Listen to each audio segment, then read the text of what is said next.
Have a look फटाफट।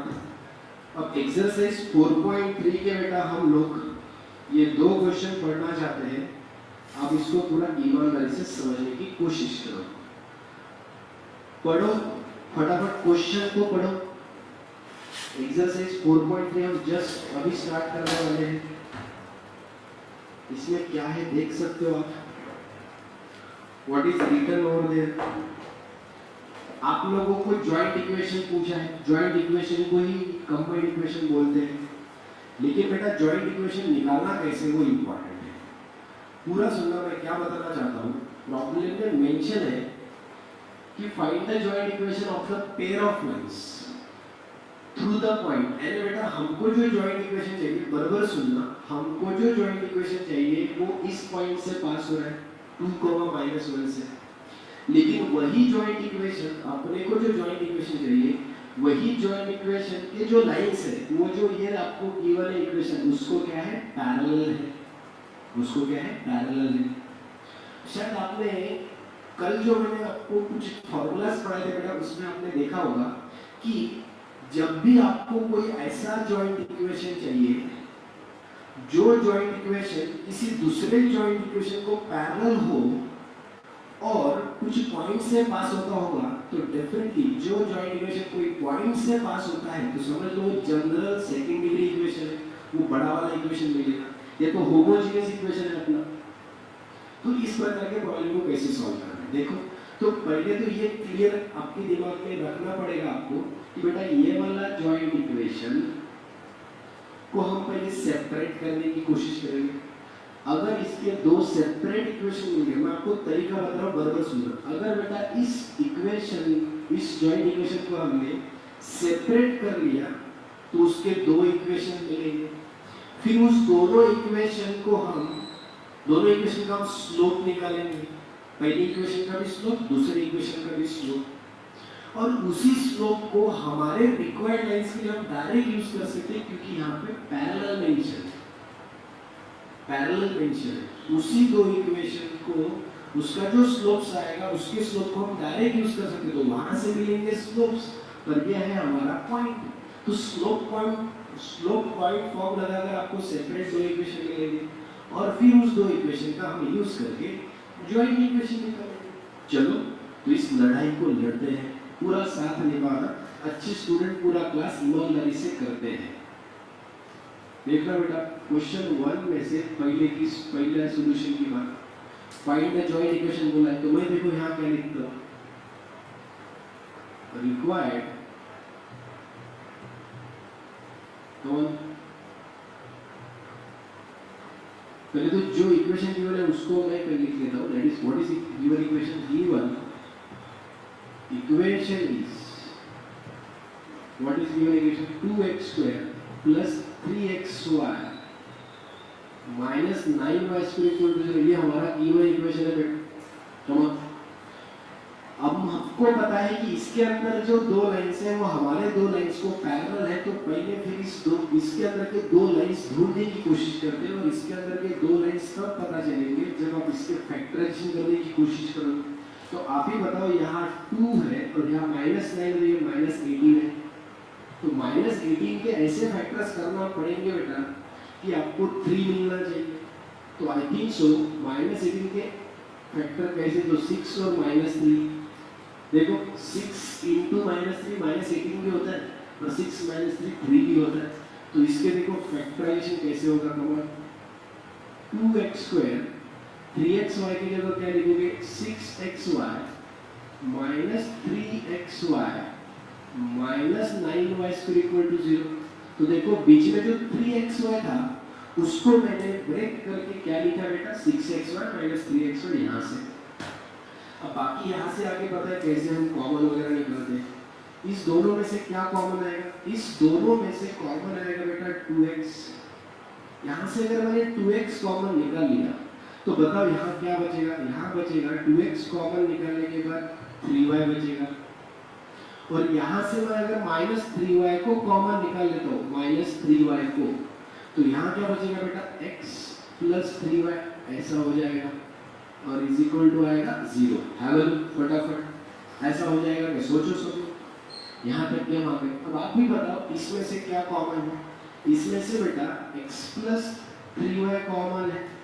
अगर x plus 3y को कॉमन निकाल लिया तो यहाँ से 2x minus 3y equal to 0 आ जाएगा। क्या आ जाएगा? 2x minus 3y equal to 0 आ जाएगा। अब आप खुद ही बताओ क्या ना इसे दो सेपरेट इक्वेशन लिखे और ये दोनों इक्वेशन का ओरिजिन से पास होते हैं क्योंकि इस इक्वेशन के साथ कोई भी कांस्टेंट नहीं है। तो शुड आई कंक्लूड कि therefore x plus 3y equal to 0 and 2x minus 3y equal to 0 are separate equation। ये हमारे separate equation है। और फिर हम इसके स्लोप्स निकालेंगे। क्या निकालेंगे? स्लोप्स। पूरा सुन लो बेटा। नाउ स्लोप्स, इसके स्लोप्स निकालेंगे। स्लोप, पहले लाइन का स्लोप बोले तो m1, पहले लाइन का स्लोप m1, दूसरे लाइन का स्लोप m2। और स्लोप कैसे निकालते हैं? Minus of coefficient of x, x का कोएफिशिएंट 1 है, उसको लगाएंगे minus of coefficient of x upon coefficient of y। तो ये इसका स्लोप हो गया। सिमिलरली जैसे इसका निकाला वैसे m2, इधर minus of coefficient of x upon coefficient of y, वैसे इधर भी minus of coefficient of x upon coefficient of y। So overall इधर का कितना आ रहा है बेटा? 2/3। तो आपको दोनों स्लोप पता चल गए। अब हम हद से लिखेंगे सिंस, क्या लिखेंगे? Since required lines are parallel to above lines, since required lines are parallel to above lines, जो हमारे रिक्वायर्ड लाइंस है वो ऊपर के जो दो लाइंस आपको मिले हैं उस दोनों लाइन को हमारे रिक्वायर्ड लाइंस क्या है? पैरेलल है। अगर बेटा पैरेलल है तो we will use this same slopes. ये सेम स्लोप्स हम यूज कर सकते हैं। therefore slopes are same, slopes are equal बोल सकते हैं। that is फिर हम ऐसा बोलेंगे m1 का डैश, m1 बोले तो जो लाइन आपको गिवन था उसका स्लोप m1 है, और m1 डैश बोले तो जो रिक्वायर्ड लाइन का स्लोप रहेगा, भले वो सेम रहेगा लेकिन आपको पता चलने के लिए उसको मैं जानबूझ के अलग से लिख रहा हूँ m2 dash minus m2 dash, that is 2/3। अब देख सकते हो बेटा जो स्लोप m1 m2 था वही मैंने रिक्वायर्ड स्लोप के लिए यूज किया m1 डैश और m2 dash as it is use किया। क्यों? क्योंकि पैरेलल है। अच्छा, आप में से पता है किसी को पैरेलल के लिए बेटा हम वही स्लोप डायरेक्ट यूज करते हैं, लेकिन जब परपेंडिकुलर की बात आती है, परपेंडिकुलर की, तो आपको पता है परपेंडिकुलर में हम क्या करते हैं? स्लोप को उल्टा करते हैं और साइन चेंज करते हैं। अगर इसी प्रॉब्लम में परपेंडिकुलर होता तो मैं स्लोप को उल्टा करके साइन चेंज करता था, बराबर है। लेकिन यहाँ वैसा करने की जरूरत नहीं है क्योंकि पैरेलल है। पैरेलल हो या कोइंसिडेंट हो, slope as it is use करना। अब आप ही बताओ, स्लोप्स आपको पता है और अपना जो रिक्वायर्ड इक्वेशन है वो इस पॉइंट से पास हो रहा है तो उसका यूज करेंगे। Required lines are passing through, come on, required line जो है पासिंग थ्रू, कहाँ से पास होते हैं? एक पॉइंट से। कौन सा पॉइंट है? 2,-1 इस पॉइंट से पास होते। तो आप ही बताओ बेटा, आपको रिक्वायर्ड लाइन का पॉइंट भी पता है और स्लोप भी पता है, तो हम स्लोप पॉइंट फॉर्म का यूज करेंगे। therefore देखो क्या होगा? y minus y1 is equal to m in bracket x minus x1, ऐसा होगा। तो एक बार m के जगह m1 डैश आएगा और दूसरे के लिए m की जगह m2 डैश आएगा, पॉइंट सेम रहेगा। सो देखो y माइनस y1 की जगह क्या आएगा? माइनस माइनस प्लस 1 हो जाएगा। m1 डैश की जगह माइनस 1/3 आएगा और x माइनस 2 हो जाएगा। एक ये वाला आएगा, दूसरा वाला बोलो बेटा y प्लस 1 m2 के टाइम 2/3 आएगा, x माइनस 2 आएगा। देखो सब लोग, तो बेटा मैंने एज इट इज यूज किया, पॉइंट यही है, बस स्लोप दोनों का अलग था। एक बार m1 डैश का यूज किया और एक बार m2 डैश का यूज किया। चलो इसको सॉल्व करो और बोलो बेटा 3 को इधर मल्टीप्लाई कर दो और -1 को इधर मल्टीप्लाई कर दो, इधर क्या आएगा? 3y, हमारे साथ निभाना सब लोग। इधर क्या आएगा बेटा? इधर आएगा 3y प्लस 3, 3y प्लस 3, और इधर आएगा माइनस एक्स और प्लस 2, इधर आएगा 3y प्लस 3 और इधर आएगा माइनस एक्स प्लस 2। इसको अगर आप बराबर हैंडल करोगे तो ये आएगा x plus 3y plus 1 equal to 0। ये बेटा पहला सेपरेट इक्वेशन रिक्वायर्ड वाला। अब इधर चलेंगे हम, 3 को इधर ले लो, 2 को इधर ले लो, ये आएगा 3y प्लस 3 2x माइनस 4, बराबर देख लो सब लोग। अब इस टर्म को उधर ट्रांसफर तो क्या आएगा 2x minus 3y minus 7 equal to 0। ये दूसरा सेपरेट इक्वेशन। और आप ही बताओ बेटा, जिस लाइन का आपको कंबाइंड इक्वेशन चाहिए उसके दो सेपरेट इक्वेशन आपको पता चल जाएंगे, बराबर है? तो आप ही बताओ, इस दोनों का यूज करके हम जॉइंट इक्वेशन निकाल सकते हैं। देयरफॉर, साथ में बार सब लोग, therefore required joint equation is, कौन सा आएगा? पहला क्या है? x प्लस 3y प्लस 1, ये वाला पहला है, x प्लस 3y प्लस 1। और दूसरा क्या है? 2x minus 3y minus 7 equal to 0। ऐसा आ जाएगा बेटा। बस इस दोनों को एक दूसरे के साथ मल्टीप्लाई करो। इसके आगे का पार्ट आपको पता है कि ऐसा आपने फर्स्ट एक्सरसाइज में ही पढ़ा था। तमाम करो बेटा, x into 2x, x into 2x 2x square, x into minus 3y minus 3xy, x into minus 7 minus 7x। तो x में मैंने सबके साथ मल्टीप्लाई कर दिया। अब 3y से करो, 3y से मल्टीप्लाई, 3 2 6 6xy आएगा। उसके बाद माइनस 9y स्क्वायर आएगा, 9y स्क्वायर, और उसके बाद माइनस 21y आएगा। अब 1 से करो, 1 into 2x 2x, 1 into minus 3y minus 3y, 1 into minus 7 equal to 0। चलो बोलो फटाफट, यहाँ आएगा 2x square minus 3xy plus 6xy plus 3xy आएगा यहाँ पे, यह सॉल्व। उसके बाद आएगा माइनस 9y स्क्वायर, क्या आएगा 9y square, minus 7x plus 2x that will be minus 5x। उसके बाद y का term minus 21y minus 3y it will be minus 24y। और लास्ट में बेटा कांस्टेंट सिर्फ माइनस 7 है, so this will be the final answer. Have a look, इस प्रकार से आंसर मिलना चाहिए। और बेटा आप लोग खुद क्रॉस चेक भी कर सकते हो कि आपने जो मेहनत की क्या वो सच में सही है गलत है। कैसे क्रॉस चेक करना देखना, आप मुझे बताओ सब लोग। कहने से बेटा इस इक्वेशन को आप ऑब्जर्व करो और आपका जो गिवन इक्वेशन था ये वाला, इसको ऑब्जर्व करो। इसके जो 3 टर्म स्टार्टिंग के वही 3 टर्म यहाँ मिलने चाहिए। देखो, क्योंकि बेटा इस जॉइंट इक्वेशन को ये वाला जॉइंट इक्वेशन पैरेलल था तो इतना पार्ट सेम आता है। ऐसे मैंने आपको कल नोट में पढ़ाया था, रिमार्क में पढ़ाया था कि जनरल सेकेंड डिग्री इक्वेशन अगर इस प्रकार के इक्वेशन को पैरेलल रहेगा तो इतना पार्ट सेम रहेगा। ये पार्ट इतना एक्स्ट्रा इसलिए आया है क्योंकि ये जॉइंट इक्वेशन तब मिला है जब लाइन पॉइंट से पास हो रहा था और ये ओरिजिन से पास हो रहा है। दिस इज व्हाट द फर्क between both of them. Yes और नो? ठीक है बेटा, तो ये था पहला क्वेश्चन। इसी से रिलेटेड दूसरा क्वेश्चन। बेटा फर्स्ट क्वेश्चन में और दूसरे क्वेश्चन में फर्क है। अब मैं आपको क्लियर बता दूं, ये जो फर्स्ट मैंने मेथड आपको पढ़ाया ये आप तभी फॉलो करना बेटा जब आपके पास ऐसा जॉइंट इक्वेशन हो जिसको आप सेपरेट करके दो इक्वेशन बना सकते हो और दो स्लोप्स निकाल सकते हो। लेकिन कभी कभी देखो, ये सेकंड क्वेश्चन में अगर आप जॉइंट इक्वेशन को देखते हो तो वो सेपरेट ही नहीं होता है क्योंकि उसके फैक्टर्स नहीं होते हैं, है ना? फिर आप ये मेथड ये सेकंड क्वेश्चन को नहीं लगा सकते। ये बराबर आप अच्छे स्टूडेंट नोट डाउन करके रखना, ये चीजें आपके रजिस्टर में, फॉरवर्ड रजिस्टर में जो शॉर्टकट ट्रिक्स वाले रजिस्टर होते हैं जो जिसमें आप नोट लिख कर रखते हो। तो बेटा ये दोनों में बहुत फर्क है। यहाँ पे इस जॉइंट इक्वेशन के फैक्टर्स हो सकते थे, दो इक्वेशन मिल सकते थे, फिर हम उस दो इक्वेशन के वजह से दो स्लोप निकाल सकते थे, इसलिए इस प्रकार से किया।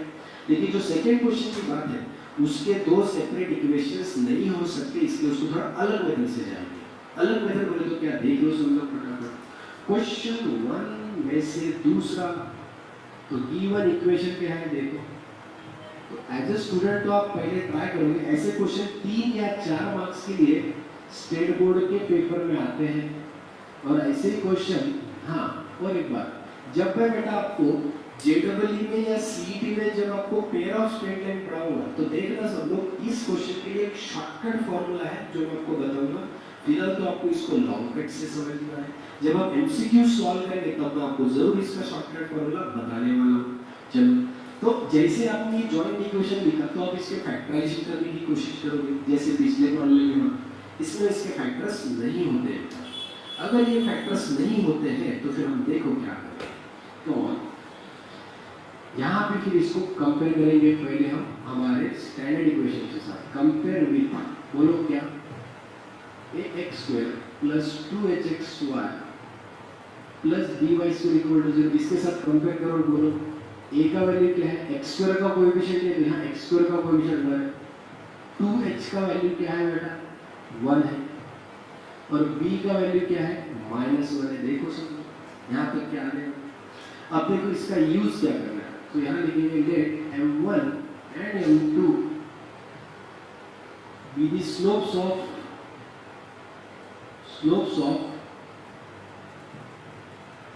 above joint equation। जो joint equation आपको गिवन है ऑलरेडी, उसके दो स्लोप्स है m1 और m2। अगर बेटा इस joint equation के दो स्लोप्स m1 m2 है तो आपको पता है m1 m2 का जो एडिशन होता है, therefore m1 m2 जो होता है वो -2h/b होता है, -2h/b होता है। तो आप बताओ 2h का वैल्यू क्या है 1 है, उसको माइनस, b का माइनस यहाँ आएगा बेटा 1। तो ये हो गया slope of the sum, m1 plus m2 का वैल्यू आया बेटा 1 -2h/b। उसके बाद होता है m1 into m2 और m1 into m2 होता है a/b। क्या होता है a/b। a का वैल्यू 1 है बेटा, b का वैल्यू -1 है, आंसर आएगा -1। तो ये हो गया m1 into m plus m2 मिल गया, m1 into m2 मिल गया। अब कुछ स्टूडेंट क्या कर रहे हैं, ये सोच रहे होंगे कि सर फिर इसका यूज क्या है। तो बेटा एक काम करेंगे, मुझे बताओ, कैन आई से सिंस पूरा रिक्वायर्ड जो हमारे आर क्या required lines are to given pair of straight line. जो आपको पेयर ऑफ स्ट्रेट लाइन का इक्वेशन गिवन है उसको हमारे लाइन क्या है बेटा पैरेलल है। अगर हमारे लाइंस गिवन जॉइंट इक्वेशन को पैरेलल, इसका मतलब तो स्लोप सेम होगा। तो हम क्या लिखेंगे, therefore slopes are equal, slopes are equal, बराबर है। अगर स्लोप्स इक्वल रहेंगे बेटा, therefore slopes are equal, also the required lines passing through slope equal है। जो m1 m2 इसके लिए लिया है वही m1 m2 बेटा, भले m1 m2 का स्पेशल वैल्यू हमारे पास नहीं है, बट एटलीस्ट हम ऐसा बोल सकते हैं कि अगर इस रिक्वायर्ड ये जो जॉइंट इक्वेशन गिवन है इसके स्लोप्स अगर m1 m2 है तो वही स्लोप हम हमारे रिक्वायर्ड लाइन के लिए यूज कर सकते हैं। एट द सेम टाइम अब मुझे बताओ यहाँ क्या है, also required lines are passing, जो रिक्वायर्ड लाइंस है वो पास हो रहे कहाँ से, पासिंग थ्रू कौन से पॉइंट 2, -3 से। तो यार आपको अभी पॉइंट पता है, slopes of m1 m2 use कर सकते हो, ये सारी चीजें अगर पता है तो आप बताओ आगे क्या होगा। सो देयरफॉर बेटा हम ऐसा लिख सकते हैं y minus y1 is equal to m in bracket x minus x1, no doubt. अब देखो क्या होगा, देयरफॉर y1 का वैल्यू क्या है -3, तो -+3 आ जाएगा। m की जगह एक बार m1 यूज करेंगे, x1 की जगह 2, ये पहला हो गया। दूसरा क्या आएगा, ये तो पहला हो गया बेटा, दूसरे के लिए m2 तो क्या आएगा y minus y1, तो y1 का वैल्यू -3 का तो +3, दूसरा स्लोप m2 है, वह x -2 आ जाएगा। अब यहाँ से देखो क्या होगा, पहला इक्वेशन में क्या लिखता हूँ m1 in bracket x -2, ये y -3 को उधर भेज देता हूँ तो ऐसे आ जाएगा -y+3, ये होगा पहला। और इधर से क्या है बेटा, एड m2 के बाद ब्रैकेट में x -2 और -y+3 = 0। तो आपको दो इक्वेशंस मिलते हैं कॉमन। अब बेटा इस दोनों को आप लोगों को जॉइंट इक्वेशन के लिए यूज करना है। Therefore required joint equation is, देखो रिक्वायर्ड जॉइंट इक्वेशन क्या हो जाएगी, एक है m1 के बाद ब्रैकेट में x minus 2 minus of y plus 3 ये पहला जॉइंट इक्वेशन है। दूसरा m2 के बाद ब्रैकेट में x minus 2 minus of y plus 3 equal to 0।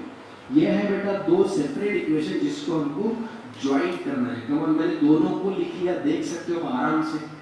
चलो बेटा अब इसको एक दूसरे के साथ मल्टीप्लाई करेंगे, बराबर सुनना सब लोग। ये m1 x माइनस 2 इसके साथ मल्टीप्लाई करो, देखो बेटा क्या होगा, यहाँ आएगा फिर m1 इंटू m2 और x माइनस 2 का whole square, this into this करोगे तो ऐसा आएगा।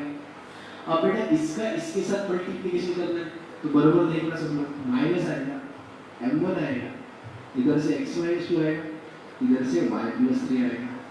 तो मैंने क्या किया, इस फर्स्ट टर्म में इस दोनों के साथ मल्टीप्लाई कर दिया। वैसे बेटा ये सेकंड टर्म इसके साथ मल्टीप्लाई करोगे तो देखो क्या आएगा, m2 यहाँ से y प्लस 3 और यहाँ से x माइनस 2 आ रहा है। अब ये माइनस ऑफ y प्लस 3 और ये minus of y plus 3, minus minus plus, तो यहाँ आएगा y प्लस 3 का क्या आएगा होल स्क्वायर इक्वल टू क्या रहेगा 0।